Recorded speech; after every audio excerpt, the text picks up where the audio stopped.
If the i3 looks a little too funky for your taste, you can still drive an electric BMW with this, the 2017 BMW 330e. This looks like a standard 3 Series with its kidney grille, its low hood, and its compact footprint. But under the skin, this is a plug-in hybrid vehicle.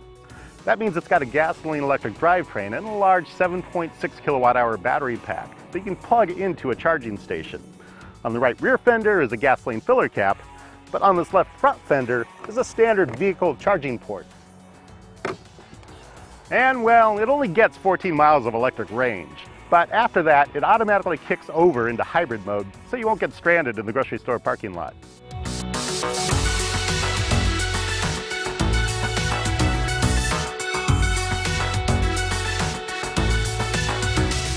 The instrument panel in front of me shows I've got 6 miles of electric range. Not a full charge, but the 87 horsepower electric motor is the only thing that's turning the rear wheels. This car is driving as an electric car right now. I've also got it set in Eco Pro, that's with BMW's driving dynamics control modes, and that's getting the best efficiency out of the 8-speed automatic transmission and that electric motor. This car feels pretty comfortable as an electric car. I'm getting decent power on the throttle, and it drives all right. I think this would be a really comfortable commuter in electric mode.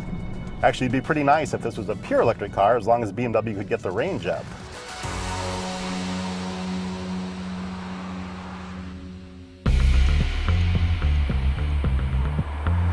BMW says the 330e gets 72 miles per gallon, but that's miles per gallon equivalent. That's an EPA calculation that they use for electric cars.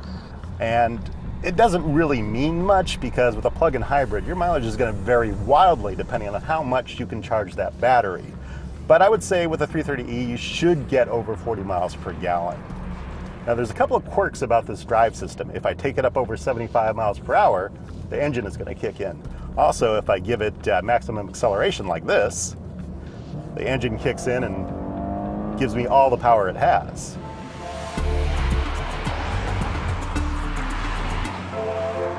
The engine in the 330e is a turbocharged 2-liter 4-cylinder. That does 180 horsepower, 215 pound-feet of torque on its own. But BMW puts the total system output with the electric motor at 248 horsepower, 310 pound-feet of torque.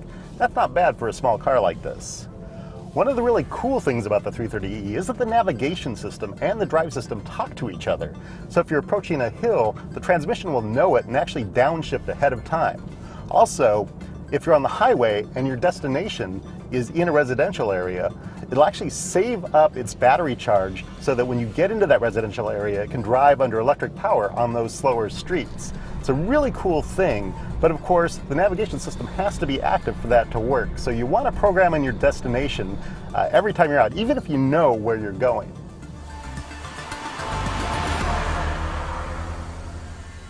But enough of the fuel economy. What I really want to find out, will the 330e hold up BMW's sports sedan reputation? So first of all, I'm going to push the driving dynamics control into sport mode. And that's going to make maximum use of the engine and the electric motor. It's going to tighten up the steering response and give me more throttle response as well. All right, I've got the transmission in sport mode. Engine and electric motor are doing what they can for me. And it's coming tight around a corner. That felt good. The balance is nice here, and that's because BMW does a 50-50 weight distribution on the 330, just like they should do on all their cars, really. There is a little bit of a power lag on the apexes of these turns here, but the grip feels nice. I'm going to switch to manual mode with the transmission and see if I can get a little more out of this power delivery. So I got it in 3rd gear right now. Got a little wheel squeak. Coming through this corner, downshift. Oh yeah.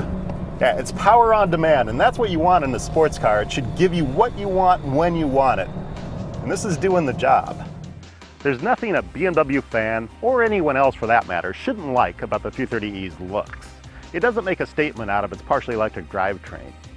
But appreciating that drivetrain and getting the most out of it is anything but simple. This is a car that engineers and number nerds will really like, and count me among them. Now, the electric range isn't all that much, but if your commute is even twice that, it'll make a big difference for your fuel economy. And most importantly, the 330e handles like a BMW should.